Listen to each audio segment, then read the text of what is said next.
The year was 1860, and America was a country on the brink of both greatness and collapse. With the first rumbles of a civil war on the horizon, and gold fever still gripping California, one thing was painfully clear. The United States was growing faster than it could talk to itself. The East Coast was a buzzing web of railroads and humming telegraph wires. But the West might as well have been another continent. Sending a letter from the edge of the settled frontier in St. Joseph, Missouri, to the booming city of Sacramento, California, was an agonizingly slow process. On a good day, it could take 3 to 4 weeks by stagecoach. That was, of course, assuming the coach wasn't delayed by blizzards in the Sierra Nevada, held up by bandits, or simply overturned on a poorly maintained trail. In a nation obsessed with speed, progress, and manifest destiny, waiting a month for business contracts, government dispatches, or news from home was unacceptable. What was needed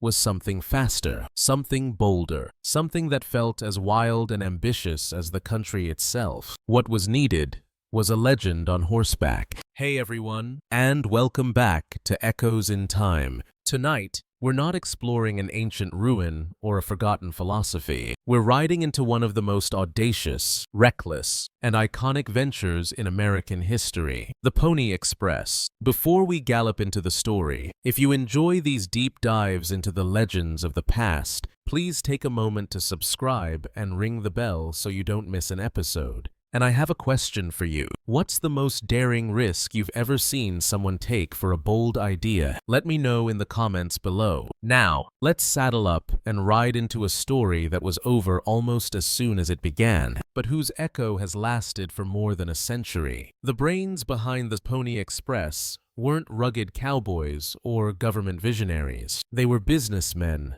ruthless, ambitious, and, by 1860, maybe a little desperate. William H. Russell, Alexander Majors, and William B. Waddell were the kings of the overland freight business, running massive wagon trains that supplied U.S. Army posts across the West. But their government contracts were drying up, and they were facing financial ruin. So, they did what great American capitalists often do when cornered. They made a wild, audacious gamble. Their plan was to create the fastest mail service the world had ever seen, proving that the vast central route across the continent was passable year-round, and in doing so, land a lucrative government contract that would save their freight empire. The concept was simple in its genius and staggering in its arrogance. They would create a chain of young, lightweight riders on horseback, racing day and night across nearly 2,000 miles of the most rugged terrain in North America. They would build a network of over 150 relay stations, placed every 10 to 15 miles, where a rider could swap his exhausted horse for a fresh one in under 2 minutes. There would be no stopping for weather, no resting for darkness. With this system, they promised to deliver a letter from Missouri to California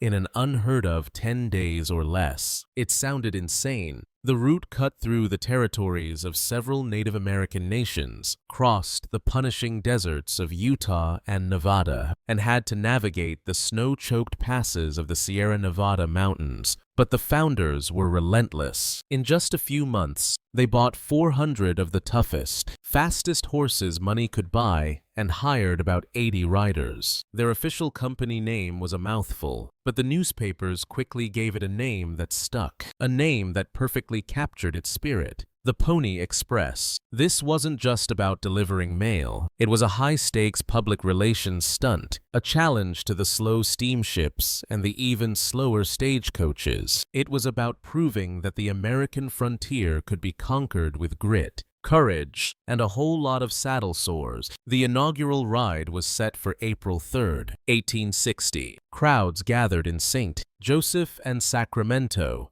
to watch the first riders bolt out of town, their mail pouches, or mochilas, slung over their saddles. As the first rider disappeared over the horizon, cheers erupted. A legend was born. But behind the scenes, the company was already hemorrhaging money. The founders were beating everything on this one glorious dash. For a brief, shining moment, it worked. The Pony Express wasn't just fast.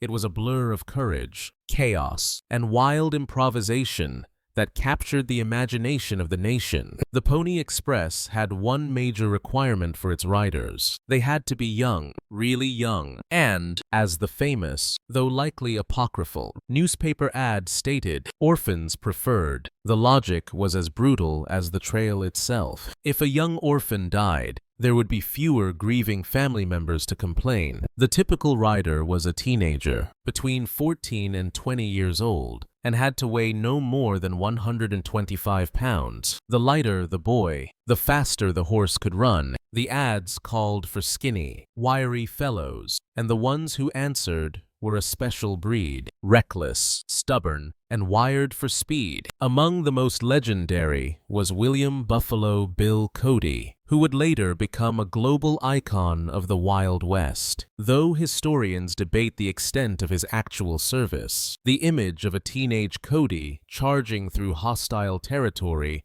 with nothing but a revolver and a mail pouch helped cement the mythos of the Express. Then there was Pony Bob Haslam, who is credited with completing one of the longest and most dangerous rides in the company's history, a staggering 380-mile round trip through Paiute territory in Nevada during a period of open conflict, all while wounded. These weren't just delivery boys.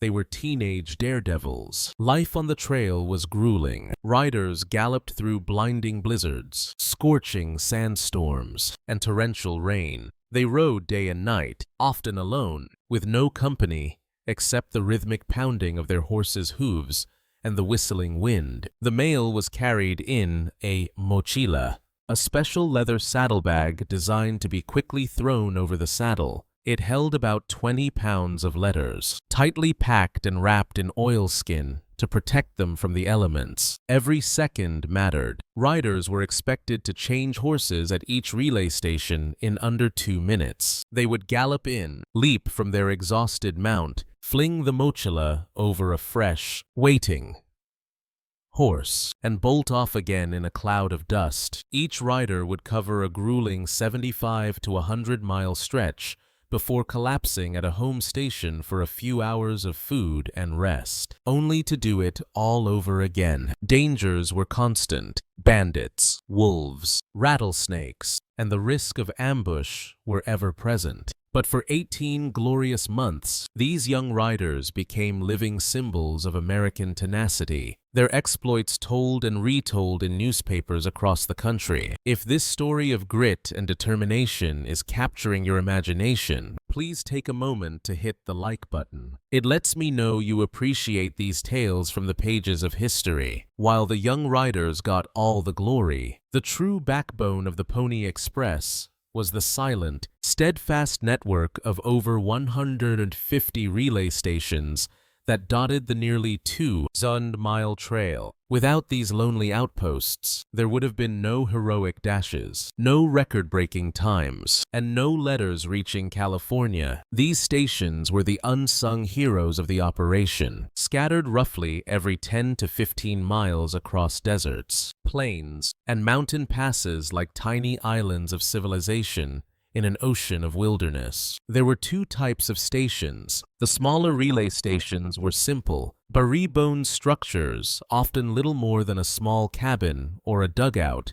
staffed by 1 or 2 men whose only job was to have a fresh horse saddled and ready the moment a rider appeared on the horizon. The exchange was a masterclass in efficiency, often completed in less than 2 minutes. The larger home stations, spaced about every 75 to 100 miles, served as the rider's resting point. Here, the exhausted young men could get a meal, a few hours of sleep, and trade stories before heading out on their next leg of the journey. Life at these stations was a lesson in isolation and hardship. They were often operated by station keepers and their families, living in remote sod houses or log cabins with little more than a fireplace and a profound sense of duty. Supplies were scarce, and the loneliness could be crushing. Station keepers in the high plains or deep deserts had to fend off raids, survive brutal winters with little fuel, and deal with wildlife that ranged from grizzly bears to wolves. They lived with a rifle always within arm's reach and slept with one eye open. And yet, the system worked. Most of the time, horses were strategically placed. Riders followed strict timetables. Each station served as a single, vital heartbeat in the grand circulatory system of the Pony Express. If a single station failed, if a horse was stolen, or a keeper fell ill, the entire line could be delayed for hours. But when it all clicked, it was magic. Mail that once took a month suddenly arrived in 10 days or less. A message could pass through dozens of hands, hundreds of hooves, and across a continent's worth of peril, and still arrive ahead of schedule. The system was bold, fragile, and for a short time, breathtakingly efficient, but it was also bleeding money, and it was time to pay the bill. The Pony Express was blazingly fast, but speed came at a cost that was very real, very financial, and ultimately, very unsustainable. From its very first ride, the venture was a financial disaster. Just building the infrastructure of stations and corrals cost the founders a fortune, around $200,000 in 1860. Then, there were the hundreds of horses to buy and feed, and the riders and station keepers to pay. To offset these costs, the price of sending a letter was astronomical. Initially, it was $5 for a half-ounce letter, roughly equivalent to $170 today. Even when the price eventually dropped to $1, it was still far too expensive for the average American. The service was almost exclusively used for urgent government dispatches, military orders, and vital business correspondence. This was the mail of Wall Street, not a birthday card from your grandmother. Despite the public fascination and the heroic efforts of its riders, the Pony Express never turned a profit. The founders had banked everything on securing a lucrative government mail contract to subsidize their massive operating costs, but that deal never materialized. The U.S. government, wary of the venture's high risks and already looking toward a more modern solution, was reluctant to fund what many saw as a romantic, but deeply impractical, stunt. By late 1860, the financial strain was unbearable. But then came the knockout punch. While riders were braving blizzards and arrows, another group of men was quietly and methodically stretching a thin copper wire across the same unforgiving landscape. On October 24, 1861, the final link of the transcontinental telegraph was completed. Suddenly, a message could travel from coast to coast, not in 10 days, but in mere minutes. It was the future, cold, efficient, and utterly unstoppable. The Pony Express was like a beautiful, charging stallion trying to outrun a bolt of lightning. 2 days after that telegraph line opened, the company shut down its operations. It had lasted just 18 months. There was no grand finale, no farewell ride, just silence. For its founders, it was financial ruin. But for America, it became something else entirely. The telegraph had won the race, but the Pony Express was about to win the myth. Though the Pony Express galloped into history after just 18 months, its legend was just getting started. Almost immediately after it shut down, writers, journalists, and dime novelists began turning the brief, failed business venture into a foundational American myth. The truth was already impressive, but the public wanted something larger than life. Stories began to stretch. Writers were said to have outrun entire war parties, leapt across canyons, and survived for days without water. No one capitalized on this better than Buffalo Bill Cody, though his actual time with the Express remains murky at best. Cody brilliantly wove the legend into his traveling Wild West show. Before cheering crowds in Europe and across the United States, he reenacted thrilling Pony Express rides, solidifying the image of the lone, heroic rider in the global imagination. By the late 19th century, the Pony Express had become more than a mail service.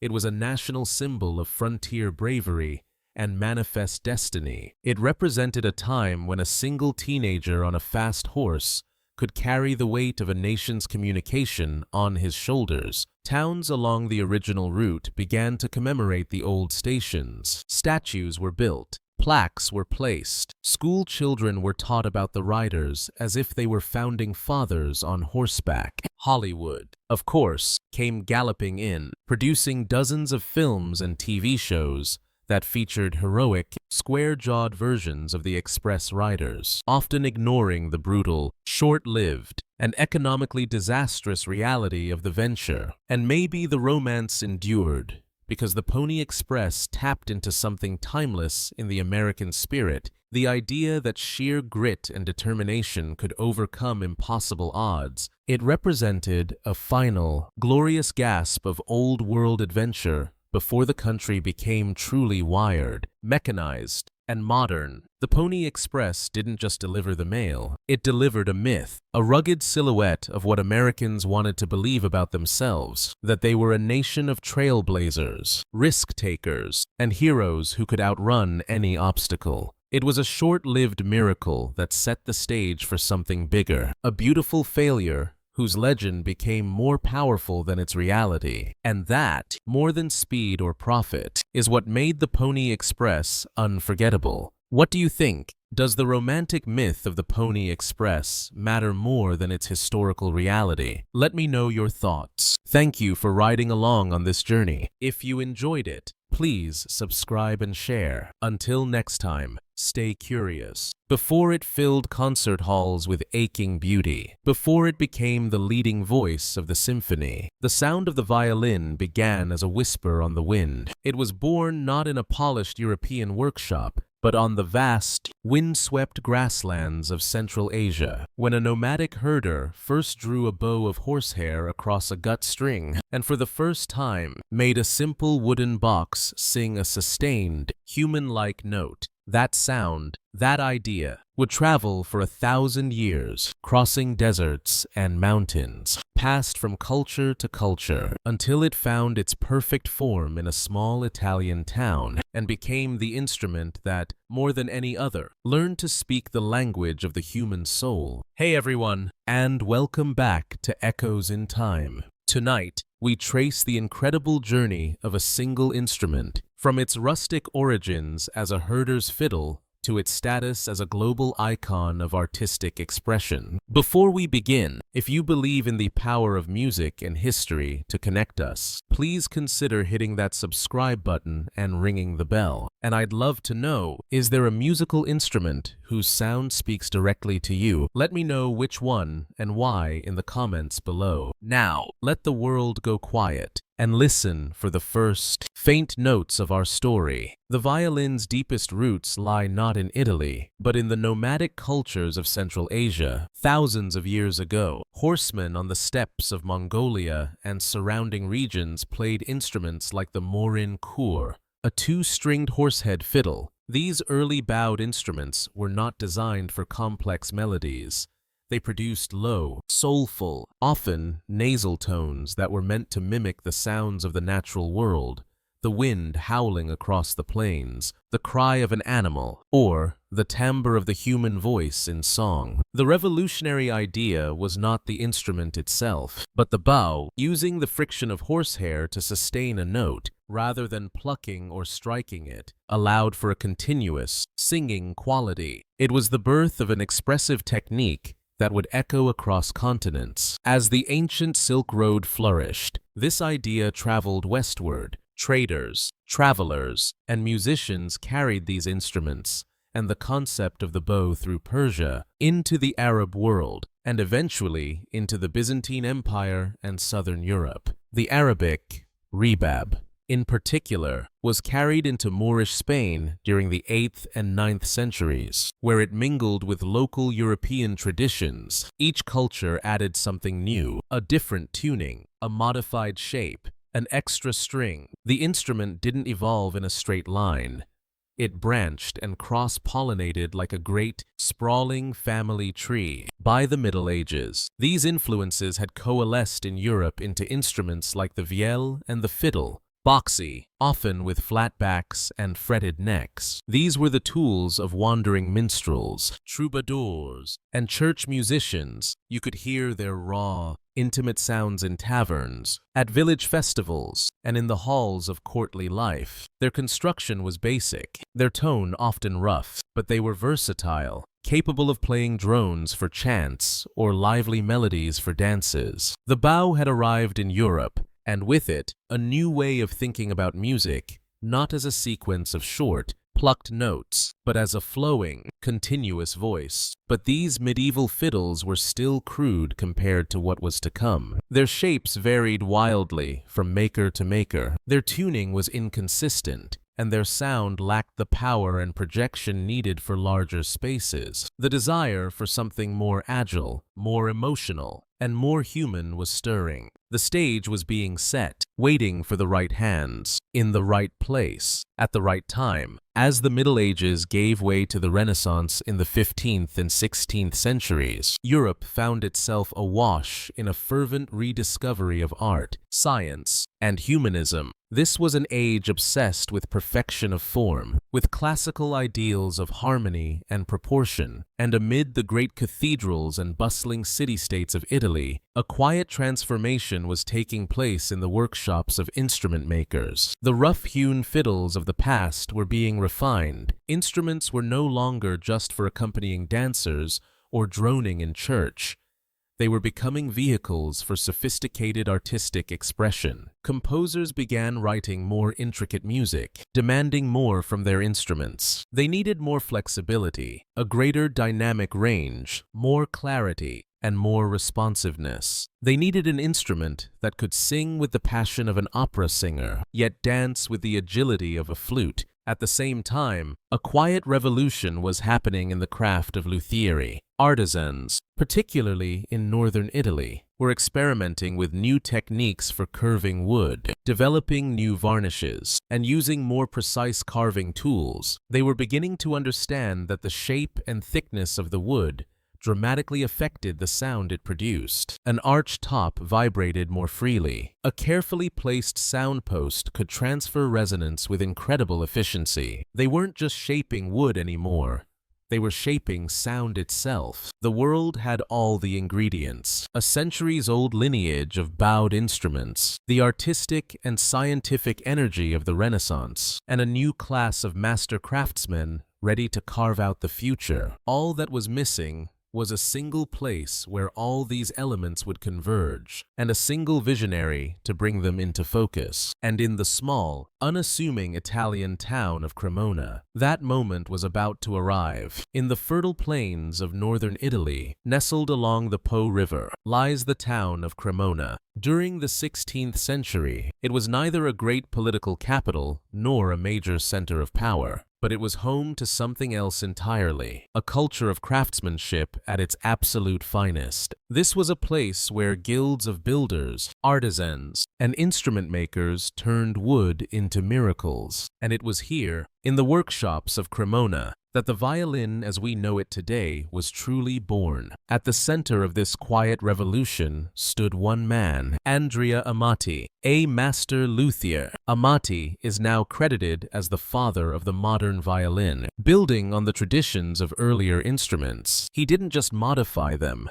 he reimagined them. He streamlined the body shape into its now iconic hourglass figure. He refined the delicate arching of the top and back, a crucial element for tone and projection. He standardized the proportions, creating a consistent template that other makers could follow. He introduced the elegant, F-shaped sound holes, which were not only beautiful, but also acoustically perfect for allowing the instrument to breathe. And, most importantly, he tuned his new creation in perfect fifths G, D, A, E, a system that gave the violin its uniquely brilliant, agile, and voice-like range. His instruments were smaller, lighter, and far more responsive than anything that had come before. By the mid-1500s, Amati's violins were so renowned that they were being commissioned by royalty, including King Charles IX of France, who ordered an entire set of 24 instruments for his court orchestra. These were not just musical tools.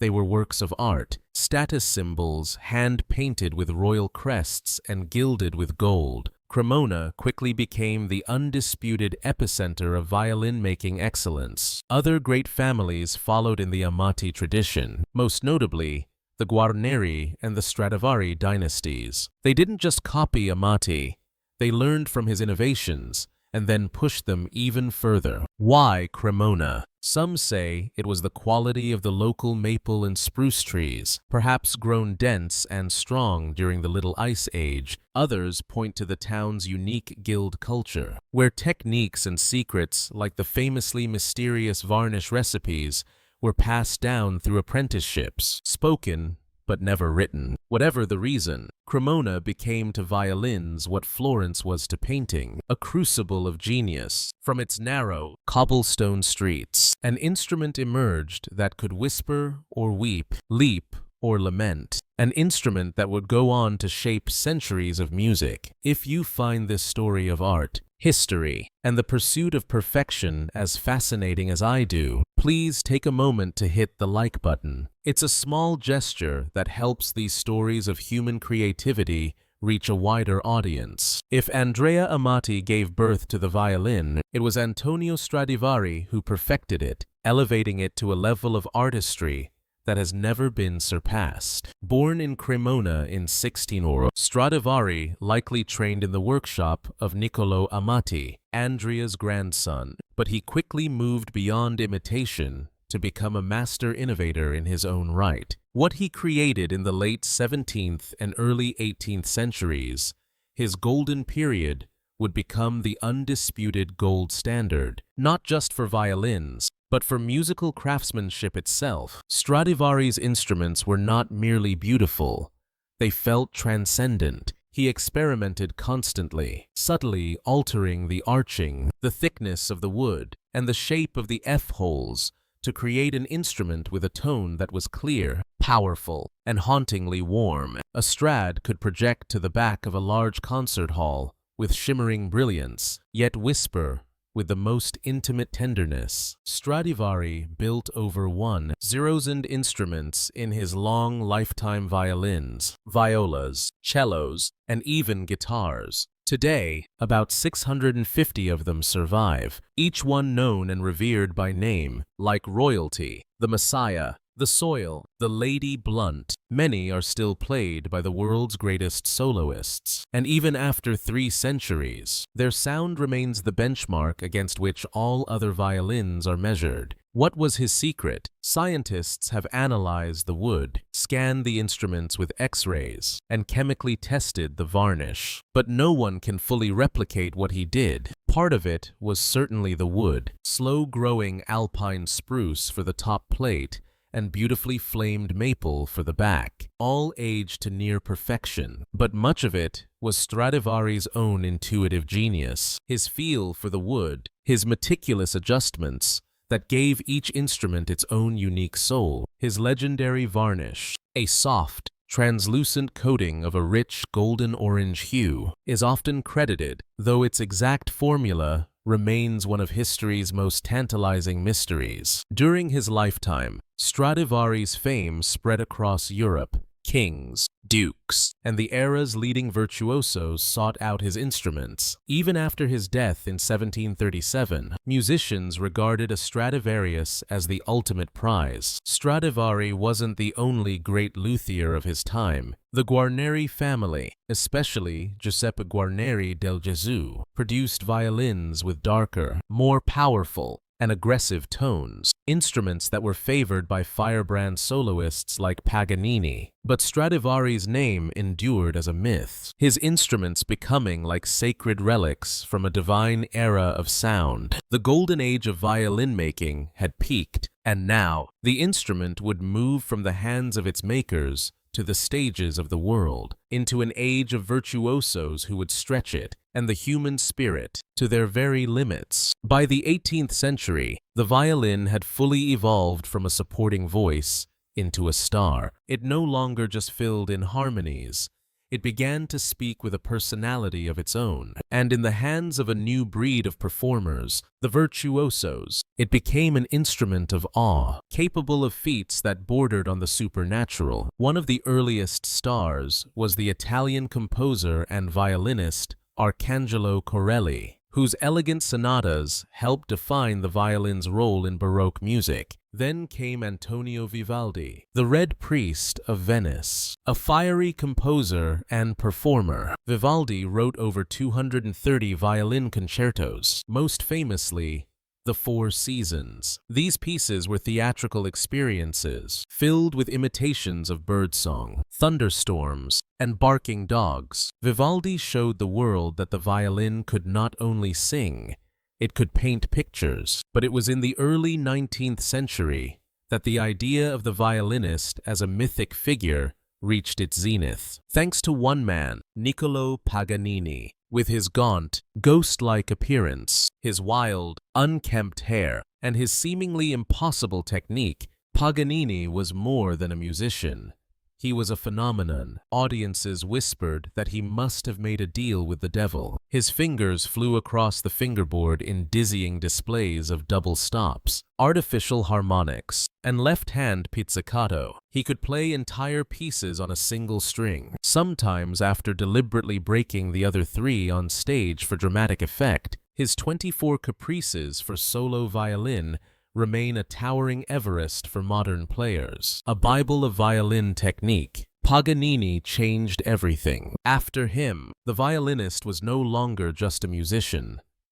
They were a rock star, a hero, a legend. As the violin grew in power and prestige, it also became the cornerstone of the modern orchestra. Composers from Haydn and Mozart to Beethoven and Brahms came to rely on the violin section as the melodic engine of the symphony. It was the voice that could carry their grandest and most intimate ideas. From a small chamber group to a 100-piece orchestra, the violin had woven itself into the very DNA of Western art music. By the 20th century, the violin had conquered Europe's concert halls, but its journey was far from over. It began to cross borders and genres, weaving its voice into cultures far beyond its Italian roots. In Eastern Europe, it found a home in the passionate, improvisational traditions of Romani music. Across the Atlantic, it transformed again into the fiddle, becoming the heart of American folk, Appalachian, and bluegrass music. In India, it was adapted into Carnatic classical music, played seated on the floor, its voice bending and sliding with microtones completely foreign to Western ears. In Latin America, it serenaded in mariachi bands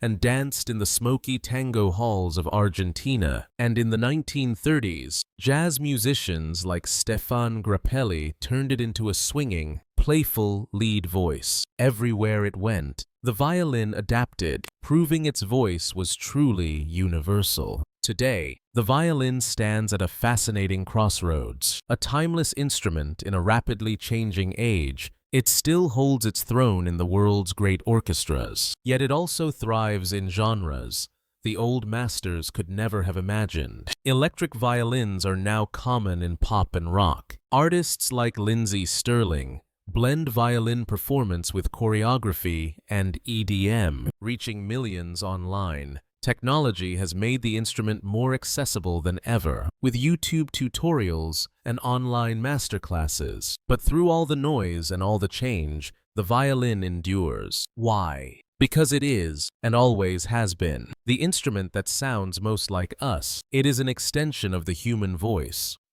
It can cry with our sorrow. It can soar with our joy. It can ache with our longing. And whether it's a priceless Stradivarius on a concert stage, a simple fiddle at a country dance, or an electric violin in a viral video, it still has the power to stop time, if only for a moment. Delicate yet defiant, ancient yet evolving. The violin is not just an instrument. It is a storyteller, and its story is still being written. What piece of music, played on any instrument, has ever moved you to your core? I would love to read about it. Thank you for joining me on this journey through sound and history. If you found it meaningful, please subscribe and share. Until next time, stay curious and keep listening.